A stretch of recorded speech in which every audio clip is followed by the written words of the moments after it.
যে আহ এই আমাদের সরকার নাকি কাফের, তাকে কাফের বলা যাবে, এবং আহ এভাবেই মানে জিহাদ নাকি ফরজ হয়ে গেছে, বিভিন্ন হাদিস দিছে, যেটা শুনে আমার অনেক ফ্রেন্ডাই মানে বিভ্রান্ত হয়ে গেছে। এমনকি তারা সালাফি আলেমদেরকেও সন্দেহ করতেছে। আস্তাগফিরুল্লাহ, আমি জি, অনেক ভীত। সালাফি আলেমরা তাদের কাছে মুনাফিক।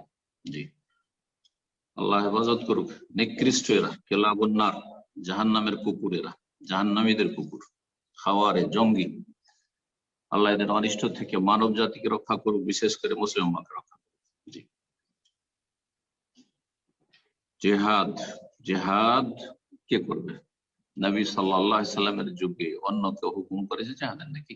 জেহাদ জেহাদ করেছে না? নবী সাল্লাল্লাহু আলাইহি সাল্লাম করেছেন, হুকুম করেছেন, তাহলে দাঁড়িয়েছে, না হলে চুপচাপ বসে যা হুকুম হয়েছে তা পালন করে।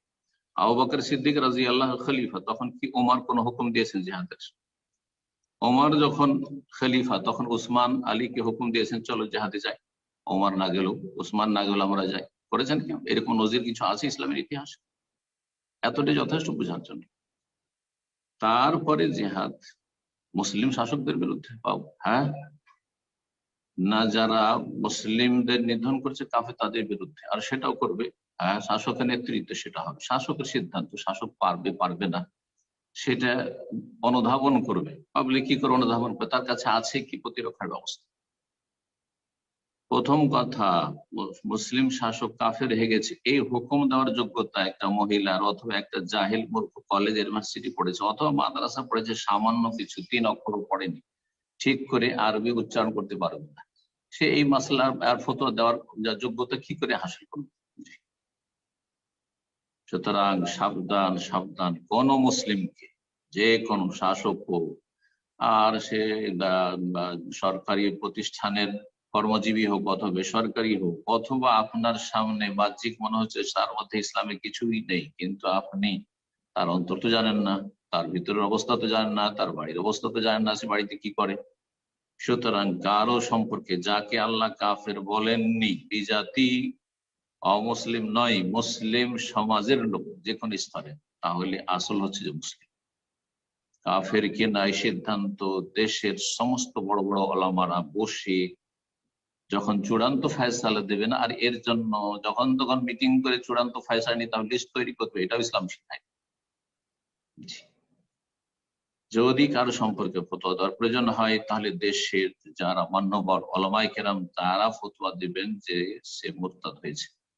কিন্তু আমার আপনার বা 10 জন 20 জন 50 জন দেশের আলেমের অধিকারী বাকি, আর এই জাহিল মূর্খদের অধিকারী বাকি।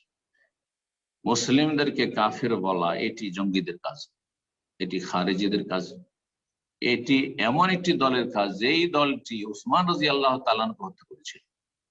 তাহলে তারা কি ভালো? চিন্তা করুন তো। উসমান রাদিয়াল্লাহু তাআলা আনহু এবং তার সাথে সাহাবায়ে কেরামের জামাত ভালো, না যারা উসমান রাদিয়াল্লাহু খুনি তারা ভালো? আলী রাদিয়াল্লাহু তাআলা এবং তার জামাতের লোকেরা ভালো, না আলী রাদিয়াল্লাহু তাআলাকে যে খারিজি জঙ্গিরা খুন করেছে তারা ভালো? আপনি কোন দলে হতে চান? কোন দলে শামিল হতে চান? আল্লাহ বুঝার তৌফিক দান, আল্লাহ হেফাজত করুন।